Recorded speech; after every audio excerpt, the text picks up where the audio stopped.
বাবু, আজকে না শবে কদরের রাত, তুমি আমার সাথে নামাজ পড়বে না? কে বলছে তোমাকে আজকে শবে কদরের রাত? কেন তুমি জানো না? 27-এ রাতকেই সবাই তো শবে কদরের রাত বলেই জানে, তাই না?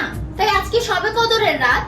আরে না, এটা হচ্ছে তোমার রমজানের শেষ 10 দিন, যে মাগফিরাতের ওই 10 দিনের বেজোর যে রাত্রিগুলো, যেমন 21 রমজান, 23 রমজান, 25 রমজান, 27 এবং 29, এই বেজোর রাত্রিগুলোর ভিতরে যে কোনো একটা রাত্রি শবে কদরের রাত্রি। ও আচ্ছা আচ্ছা, তাহলে তো ভালো কথা। এতগুলো আমরা বেজোরের রাত পাচ্ছি, আমরা এই প্রতিটা রাতে আমল করতে পারি, যে কোনো রাতে আল্লাহ আমাদের আমল কবুল করবে, তাই তো? হ্যাঁ তাই, কথা না বাড়িয়ে চলো আমরা স্বামী স্ত্রী দুইজন নামাজ পড়তে যাই। হতে পারে আজকের রাতটাও শবে কদরের রাত।